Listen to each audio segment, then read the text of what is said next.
The Bowman and the Baron. White and purple flowers dotted the rocky banks on either side of the rutted road. Off to the left, a stream rushed and tumbled. The mountain air was clear and fresh, with just a hint of wood smoke. Sarah and Jamie strolled along the winding road, which led downhill into a deep valley. Through the morning mist, they could just make out the rooftops of a distant village.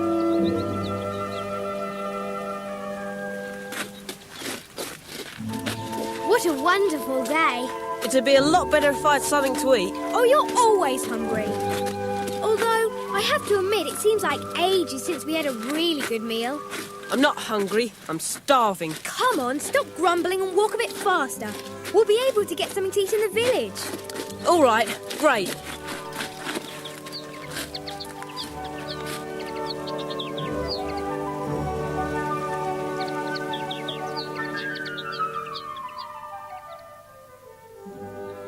What a strange place. Everyone looks frightened. Perhaps they've got something to be frightened about. Look at that, in the middle of the marketplace. A hat on top of a long pole. Weird place to put a hat. Well, like you said, this is a very strange place. Perhaps we should move on. Hang on, let's see what the notice tacked to the pole says. OK. Citizens of Uri, following the heinous attack on the person of your beloved ruler, Baron Gessler, by the notorious outlaw Guillaume Tell, a reward of 10,000 ducats will be paid to anyone who delivers up the said outlaw to justice. I could do with some money. Shh, I'm reading! Sorry. It is further decreed that all good and faithful citizens shall show their allegiance to their ruler and to the Emperor of Austria by bowing before this hat. They must be joking. It's no joke, you Swiss whelp! Get your hands off me! Kneel before the Baron's steward! Not likely! Oh! Come on, Sarah, run! Guards! After them, you fools! Oh no! A dead end! Nothing but market stalls! Now what do we do? Psst, quick in here! Get down under the stalls! Thanks! The soldiers are coming! You, fruit seller! Which way did those two rebels go? Between the stalls and, Up the hill. Ah, get out of the way! Thanks, Johann. That was a close one. Glad to help, Yemi. I don't like him any more than you do. Let's hope my father will be back soon and run all those Austrian rogues out of town. Jamie, coming this way. The man you kicked, the Baron's steward. You can still see the muddy mark on his leg. He'll soon have them on the run. Knock the stuffing out of them. Why doesn't Yemi shut up? Hasn't he seen the steward coming? Perhaps the next time my father, Guillaume Tell, sees Baron Gessler, he'll aim a little lower than his hat. You are under arrest! Get off me! What's all the noise? Arrest that boy! He's Guillaume Tell's son. He's just admitted it. You coming quietly or what? No, just wait till my father hears about this. Come on. Who is it now? Don't worry. It's only me, Johann the cheese seller. You can come out now. They've gone. Good job too. I'm Sarah, by the way. This is Jamie. Who were they? Gessler's men. Ever since the Austrians took over, Gessler's been running things for the Emperor. His idea of justice is to have anyone who disagrees with him thrown in a dungeon, or worse. Is that why they took Yemi away? Was it just because of what he said? Partly.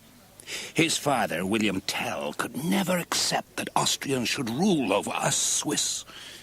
A few weeks ago, when Baron Gessler and his thugs were parading through the marketplace, William knocked the hat off Gessler's head with an arrow. Wasn't that a bit risky? It certainly was. Ever since, Tell and his friends have been living as outlaws in the mountains. Yemi stayed behind to sell fruit on his stall to support the family. The Austrians didn't know who he was. Until now. What will happen to him? Nothing good. Well, Yemi helped us, so now we must help him. That's easy to say, but you'll get nothing from the townspeople. Everyone's frightened of Gessler. The best thing you can do is find Guillaume Tell and let him know what's happened. How do we find him? Follow me, and I'll show you the way out of the village. Once you reach the mountains, Tell and his men will find you.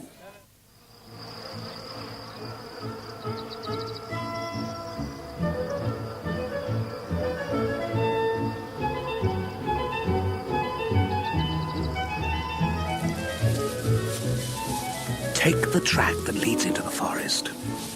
Even if Gessler's men spot you, they'll be too scared of meeting Tell and his men to go after you. Good luck. Good luck. Thanks, Johann.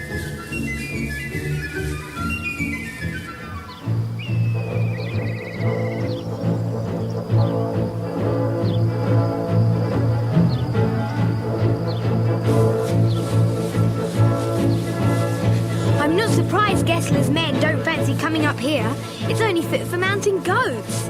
Let's hope the path levels out a bit soon. I managed to grab some food from the market. Have an apple. Thanks. Some cheese would go well with it. Funny you should say that.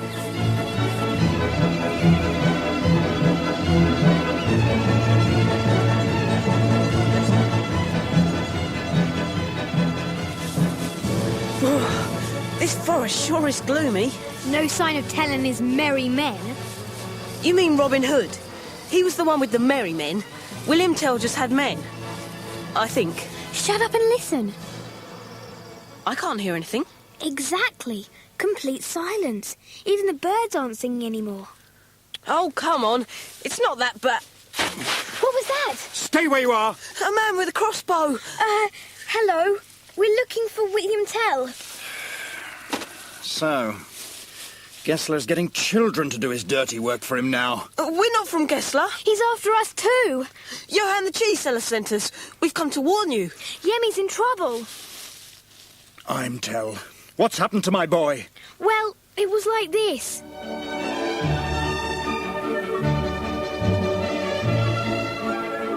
I must return to Uri and rescue my boy. I'll have to go in disguise. How about a monk's habit? I can pull the hood down over my face and nobody'll see me. Sounds good, but you have to be quick. And we're coming too.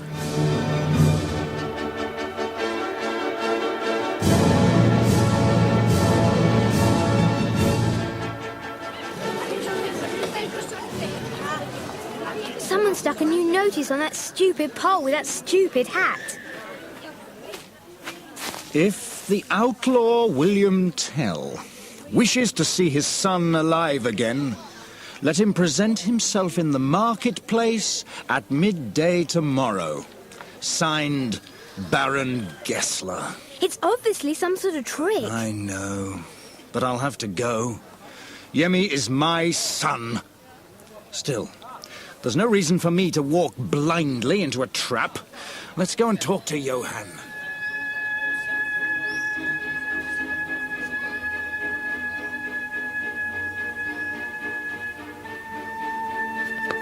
Thanks for the meal, Johann. I needed that. Now go into the barn and you'll find some nice straw mattresses to sleep on. William and I will stay here a little while and discuss our strategy for tomorrow. Let him talk. I've got a few ideas of my own.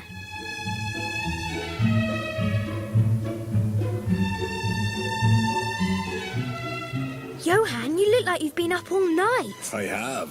I went up the mountainside for a walk in the woods. I thought I heard someone going out last night. I had trouble sleeping. Jamie kept me awake with his snoring. I don't snore. Not much. Why don't you try selling some fruit at Yemi's stall? We're going to have to wait around until something happens anyway. Great idea. I've always fancied having a go at that patter they use in the markets back home. Buy our fresh fruit, sweet and juicy. Perfect pears, 2 for a ducat. Plump, ripe plums, no teeth needed. I think you got the hang of it. Come on, roll up. An apple a day keeps the Austrians away. Now then.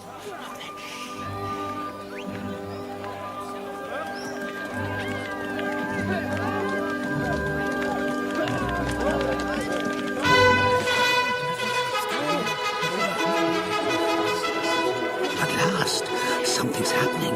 It's that steward. 6 sweaty soldiers. Carrying the Baron in a huge chair. Pompous fat ass. Thinks he's so important. Look at his costume. All that gold thread. It's dazzling everybody. Bring the boy! There's Yemi.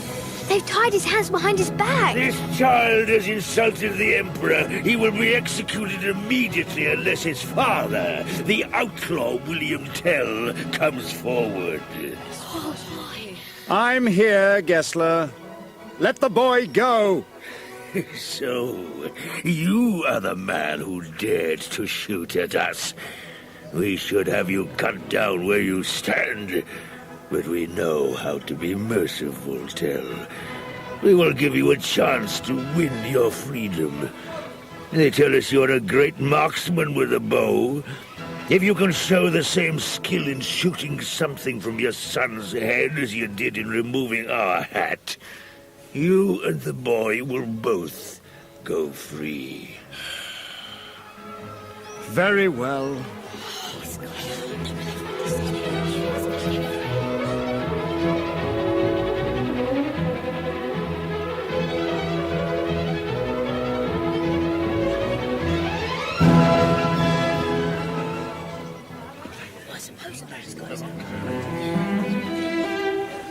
I can't do it.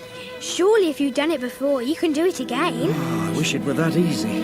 I shot at Gessler from quite close by. When I hit his hat, I was aiming for his stomach. If I can miss a target that big, how can I hope to hit anything at that distance? I'm going to kill Yemi, or miss him completely. Either way, we're both doomed. I've got an idea. Let me have one of your arrows. When it's time to shoot, just fire into the air. We'll do the rest. I just wish I could feel more confident. Don't worry, just leave it to us.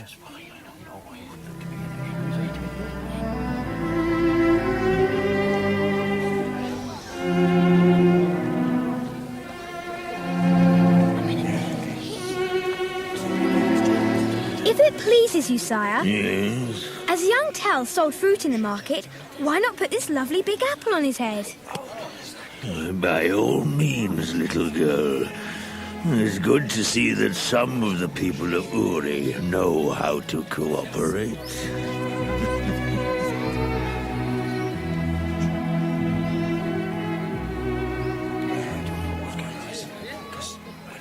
Yemi, keep really still. I can't do anything else, can I? Not easy to move when you're tied to a post. Right, that's the apple in place. What are you up to? What's that piece of thread for? And why is Jamie hobbling about with an arrow down his leg? Shh! Don't want everyone to know. You'll see soon enough. Trust me.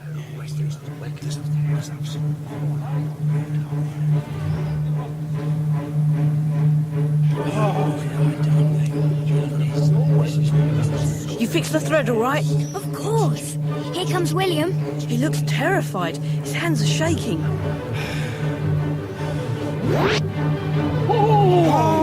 Brilliant! Straight up into the air, just like we said. I pulled the apple out with my thread. Quick, Jamie, stick the arrow in it while everyone's still dazzled by the sun. There. Nobody will know the difference.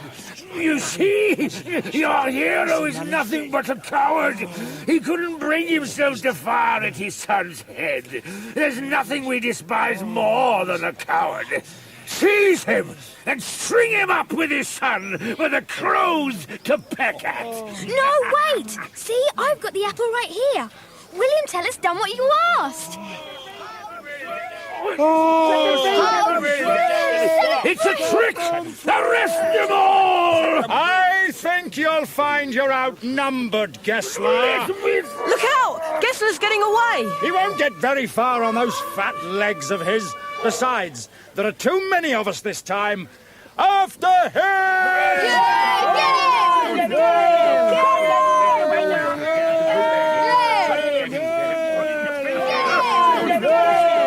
He's climbing into a cart. He's not going to get away this time. Fantastic shot, William. Right in the rump. For once, I hit what I was aiming at. I don't suppose you've ever had such a huge target. Anyone for an apple without an arrow in it?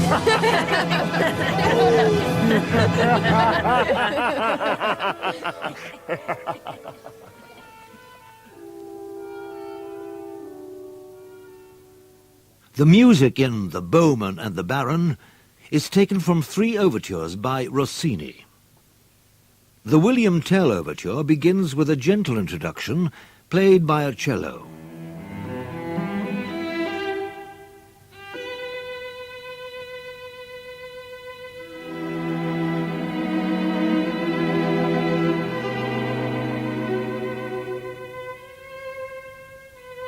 Soon, the cello is playing another dreamy tune, accompanied by the rest of the strings.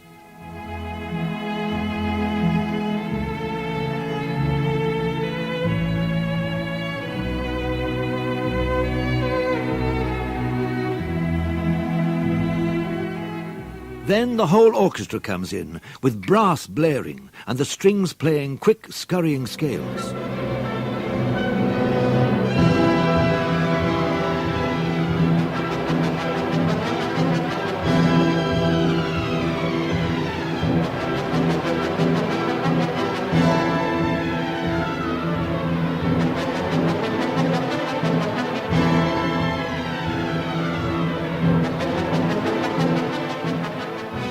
An oboe and then a flute take it in turns to play a gentle tune, like birds singing.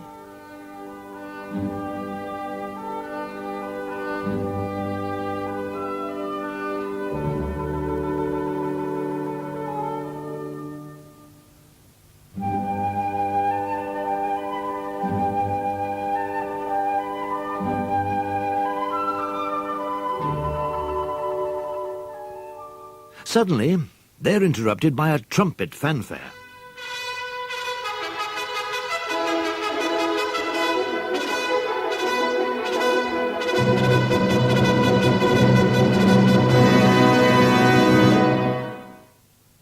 The famous hunting tune begins with its rhythm that sounds like horses galloping.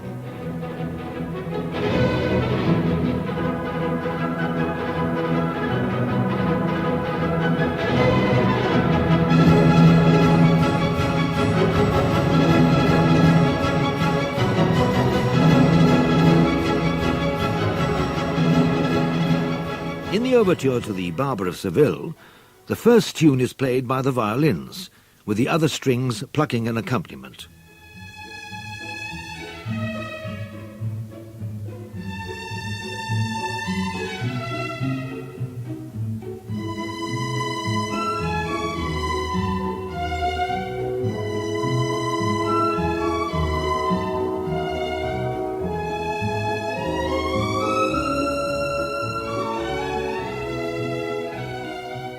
As the music gets louder, a piccolo plays high above the rest of the orchestra.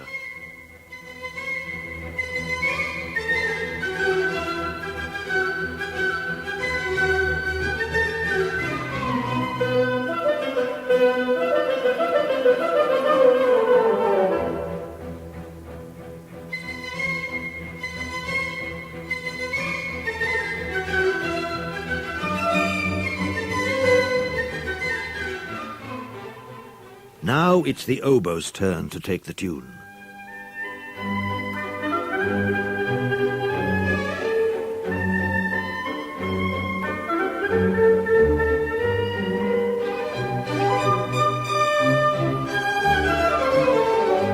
And then the horn takes the lead.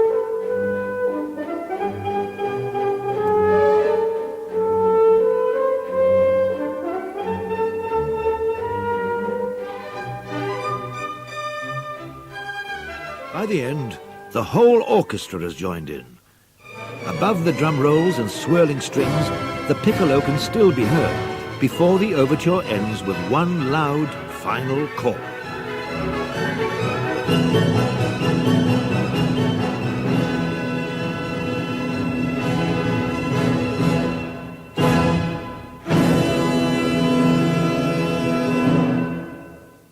The overture to Semiramide begins with a rumbling drum roll and slow chords from the strings.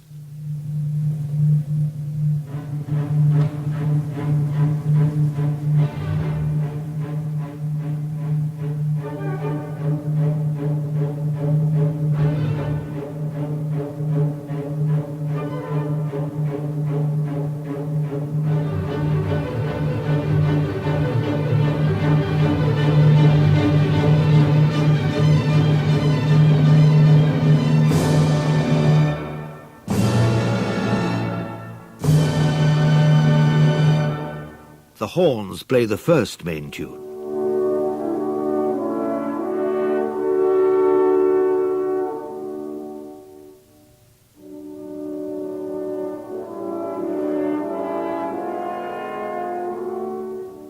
Then it's the strings' turn to play a new, quicker melody.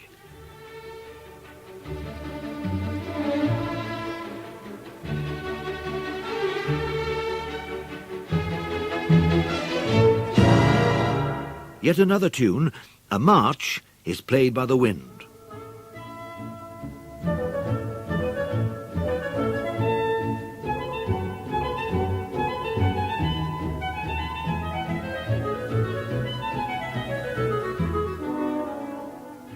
Finally, the overture ends with 3 loud chords from the whole orchestra.